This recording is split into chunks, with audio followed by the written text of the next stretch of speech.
Olá, você que está aí estudando arduamente, se preparando, mandando bala nos estudos, estamos juntos. Vamos lá continuar estudando e hoje vamos falar sobre a resolução número 185 do Conselho Nacional de Justiça, o CNJ. Vamos falar sobre processo eletrônico.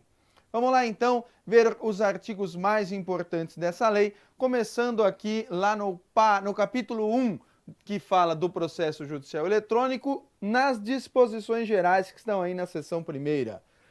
O artigo 2º nos diz: o processo judicial eletrônico compreenderá o controle do sistema judicial nos seguintes aspectos: controle da tramitação do processo, padronização de todos os dados e informações compreendidas pelo processo judicial, produção, registro e publicidade dos atos processuais e o fornecimento de dados essenciais à gestão das informações necessárias aos diversos órgãos de supervisão, controle e uso do sistema judiciário.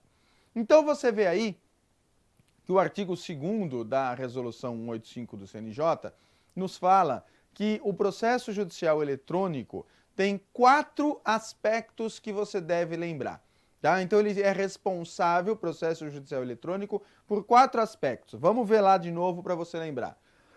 O processo judicial eletrônico compreenderá o controle do sistema judicial, de tudo o que for sistema judicial, nos seguintes aspectos.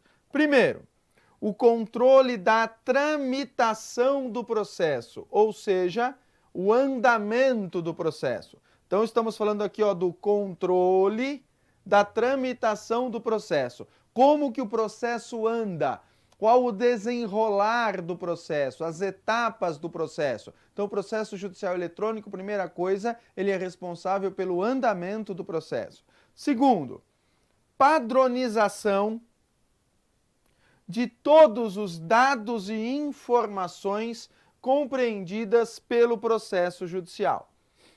Terceiro, produção, registro e publicidade dos atos processuais. Produção dos atos processuais, registro dos atos processuais e publicidade dos atos processuais. E quarto, o fornecimento de dados essenciais à gestão das informações necessárias aos diversos órgãos de supervisão, controle e uso do sistema judiciário. Então acompanha comigo aqui, Quais são os verbos que você precisa lembrar no que diz respeito ao processo judicial eletrônico? Controle do quê? Da tramitação do processo, do andamento do processo. Padronização dos dados e informações compreendidas pelo processo judicial. Produção, registro e publicidade dos atos processuais. Fornecimento de dados essenciais à gestão das informações necessárias aos diversos órgãos de supervisão, controle e uso do sistema judiciário. Então você tem aí todos os aspectos, todos os elementos necessários para você se lembrar no que diz respeito ao processo judicial eletrônico. Tudo aquilo que o processo judicial eletrônico precisa fazer e é importante que você se lembre, ok? Prosseguindo, nós vamos lá para o artigo 3º. O artigo 3º nos traz uma série de denominações, uma série de distinções previstas na lei sobre a nomenclatura utilizada na própria lei. Presta atenção nesse artigo 3º, porque o artigo 3º estabelece qual o significado dos termos usados nesta lei. Tá? Então dá uma olhada lá. Para o disposto nesta resolução, considera-se assinatura digital. Então, o que é assinatura digital? Assinatura digital é o resumo matemático computacionalmente calculado a partir do uso de chave privada e que pode ser verificado com o uso de chave pública. estando o detentor do par de chaves certificado dentro da infraestrutura de chaves públicas brasileira. O que é isso aqui, ó? ICPBR. O que significa essa sigla ICPBR? Significa Infraestrutura de Chaves Públicas Brasileira, na forma da legislação específica. Vamos de novo. O que é assinatura digital? É um resumo matemático computacionalmente calculado a partir do uso de chave privada que pode ser verificado com o uso de chave pública, estando o detentor do par de chaves certificado dentro da infraestrutura de chaves públicas brasileiras, chamada ICPBR, na forma da legislação específica. Então você vê aí que você tem a exata definição do que é assinatura eletrônica. Então, a assinatura eletrônica é o resumo computacional, é uma estrutura computacional que permite que você se identifique. Você tem uma chave privada, só sua, e ela é autenticada por meio de uma chave pública. E só você detém este conjunto, portanto, o processo terá certeza de que você é você mesmo, ok? Então, isso é assinatura digital. Segundo, autos do processo eletrônico ou autos digitais. Autos digitais. Autos digitais ou autos do processo eletrônico são um conjunto de metadados e documentos eletrônicos correspondentes a todos os atos, termos e informações do processo. Quando você fala de processo físico, quando a gente falava de processo físico tem os autos. Os autos são aquele conjunto de documentos encadernados que formam o processo. No caso de processo digital, o que são os autos do processo digital? Os autos do processo digital são o conjunto de dados que reunidos dão identidade, fazem a estrutura de todo o processo digital. Então, o conjunto de documentos, de elementos digitais que formam a totalidade do processo digital. O que mais? Digitalização. O que é digitalização? É o processo de reprodução ou conversão de fato ou coisa, produzidos ou representados originalmente em meio não digital para o formato digital. Então é reprodução ou conversão de fato ou coisa que originalmente não estava em meio digital e é transformado para o formato digital. É o que a gente popularmente chama de escanear, né? Você passa no scanner, você digitaliza aquilo e transforma em um documento digital para poder ser incluído num processo digital. O que mais? Documento digitalizado. Documento digitalizado é a reprodução digital de um documento originalmente físico, ou seja, o documento digitalizado é aquilo que você obtém depois de passar pelo processo de digitalização. Você viu aqui no inciso anterior, no inciso 3, o que é digitalização. Depois que você tem a digitalização, aí você tem o documento digitalizado. Então, aqui no inciso 3, você fez a digitalização, que é o processo de conversão, e depois que você faz esse processo de conversão, você obtém o documento digitalizado. E o que é um documento digital? Cuidado para não misturar, hein? Documento digital é o documento originalmente produzido em meio digital. Então, ele nunca foi físico. Qual é a diferença de um documento digitalizado para um documento digital? O documento digitalizado era um documento físico. E aí, você digitalizou o documento, ele se transformou num documento digitalizado. E um documento digital, ele nunca existiu fisicamente. Nunca foi um documento físico. Ele já é feito no próprio processo digital. Então você tem lá um processador de dados, por exemplo, e você constrói aquele arquivo já no processo digital. Ele já sobe direto para o processo, nunca teve existência física. Então esse é um processo, é um documento digital, diferente do documento digitalizado que já foi físico e foi convertido para o meio digital.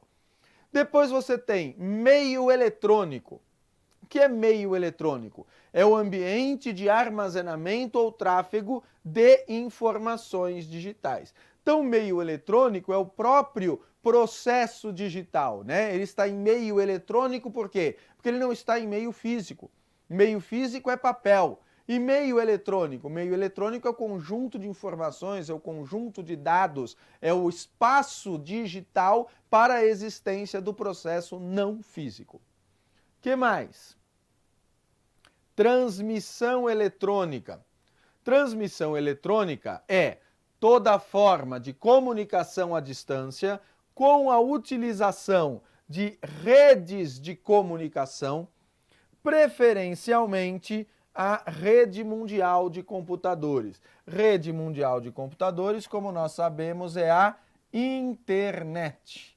Né? Rede mundial de computadores é a internet. Então, transmissão eletrônica é toda forma de comunicação à distância com utilização de redes de comunicação. Transmissão eletrônica é aquilo que acontece, por exemplo, quando um advogado faz o protocolo de uma petição no meio digital. Então, ele sobe uma petição eletrônica, ele faz a petição e aí ele entra no sistema do processo digital e envia uma petição eletronicamente para fazer o protocolo. O que ele está fazendo aí? Ele está se utilizando de transmissão eletrônica, conforme diz aí o inciso 6. Inciso 7. Inciso 8 agora. Usuários internos. Quem são os usuários internos? São os magistrados e os servidores do Poder Judiciário, bem como outros a que se reconhecer acesso às funcionalidades internas do sistema de processamento em meio eletrônico, tais como estagiários e prestadores de serviço. Então, usuários internos são aqueles que trabalham no judiciário, tá? Usuários internos são aqueles que trabalham no judiciário e se utilizam do processo eletrônico para fazê-lo andar, para desenvolver a atividade que é própria do judiciário no processo eletrônico. Por óbvio, então, usuário externo quem é? Todo mundo que não é interno. É justamente o que diz a resolução. Olha aqui, ó. Todos os demais usuários, ou seja, todo mundo que não é interno, incluídos as partes, os advogados, os membros do Ministério Público, os defensores públicos, os peritos e os leiloeiros. Só estes? Não. Incluídos estes, também estes, mas todo mundo que não for do público interno será do público externo. Todos que se utilizarem do processo eletrônico e não trabalharem no judiciário, ok? Muito bem. O que mais que a gente tem aí? Artigo 4º, continuando. Os atos processuais terão registro, visualização, tramitação e controle exclusivamente em meio eletrônico. Atenção, olha aqui, ó. Tá, essa louça tá revoltada hoje.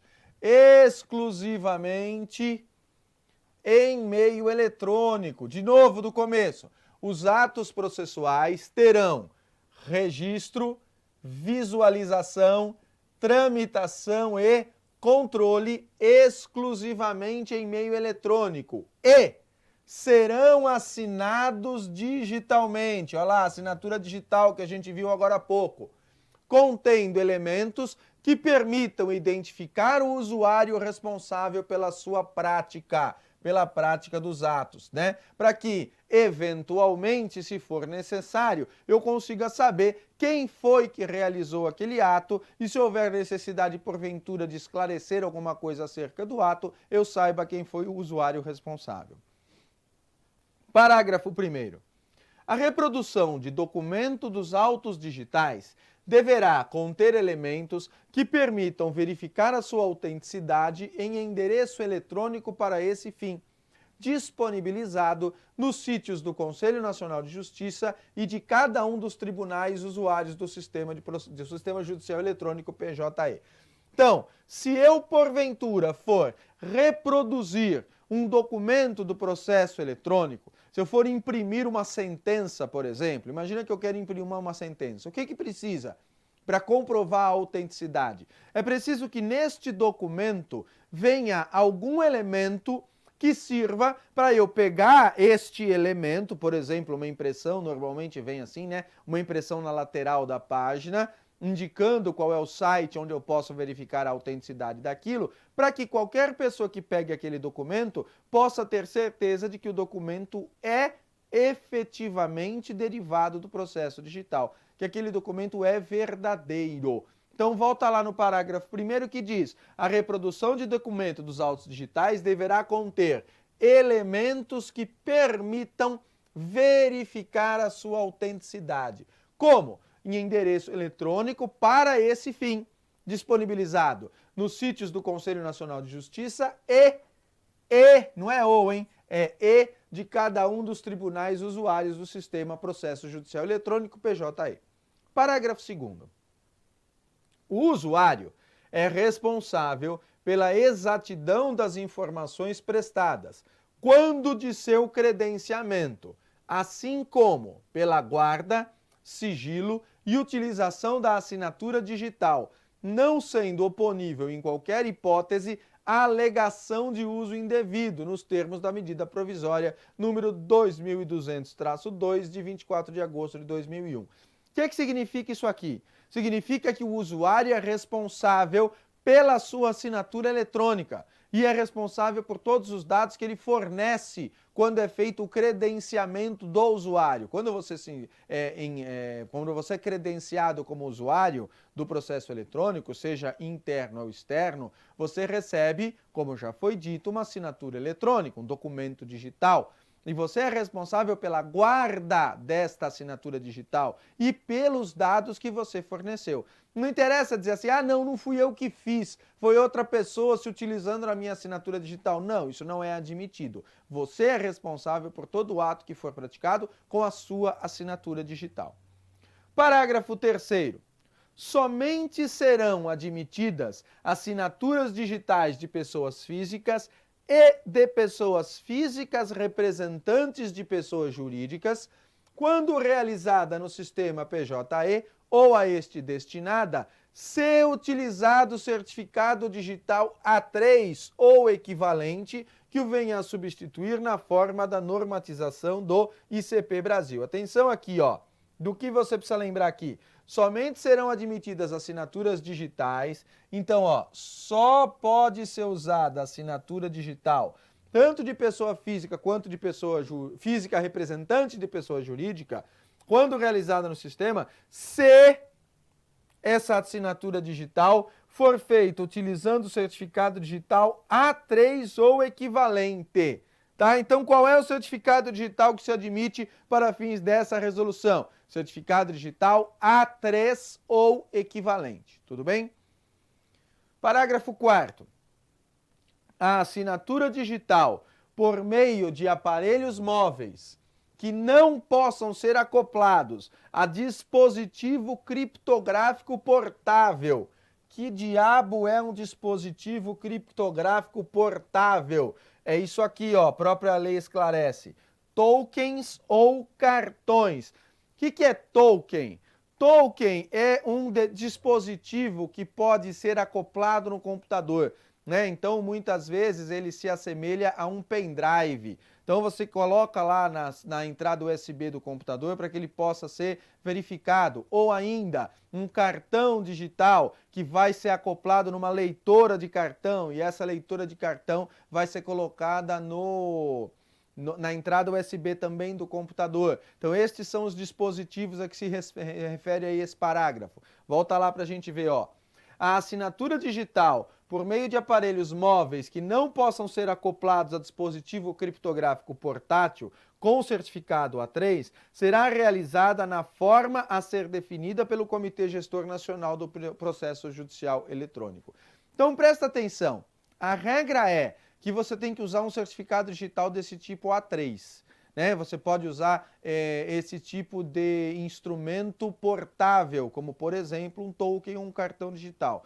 Pode ser feito por outro meio, como por exemplo por um celular, que é o que está falando aqui o parágrafo 4º, ó, assinatura digital por meio de aparelhos móveis que não possam ser acoplados a tokens ou cartões. Pode ser feita? Será realizada na forma a ser definida pelo Comitê Gestor Nacional do Processo Judicial Eletrônico. Então, nos termos da resolução, pode haver esse tipo de acesso por meio de instrumento que não seja esse token ou cartão digital, que não seja acoplável a eles? Sim. Dispositivo móvel, como por exemplo um celular, em princípio sim, mas não está regulamentado na resolução.